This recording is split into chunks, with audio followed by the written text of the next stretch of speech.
Un trader institutionnel utilise forcément 6 écrans. Alors, forcément 6 écrans. Alors en fait, c'est marrant parce que moi, quand j'ai commencé, c'était au début des années 2000. Je me souviens même pas si on avait déjà les écrans pleins. En fait, je pense que j'ai commencé avec le tube cathodique. Donc là, t'avais pas 6 écrans. Ok. C'était marrant. On avait des trucs, des horodateurs pour les trades en action et tout. C'était vraiment, quand j'y repense, c'était archaïque. Et en fait, très vite, les écrans plats sont arrivés. Et là, c'était, voilà, le trader le plus gradé, il avait le plus d'écrans. Et il avait les écrans les derniers cris. On avait le droit d'en changer.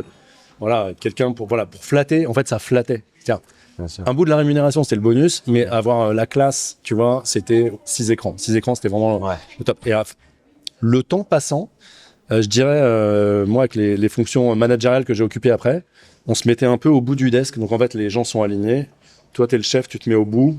Et puis, t'as 4 écrans. 6 écrans, c'est pratique. Mais en réalité, ça veut dire juste que tu vas mettre des choses plus grandes. Aujourd'hui, si t'as 3 écrans un peu longs, tu peux faire tout ce que tu veux. Ça se fait amplement. Ouais. Si tu veux t'inspirer des méthodes des plus grands experts de la finance, c'est sur Breakout que ça se passe. Alors abonne-toi pour ne rien louper.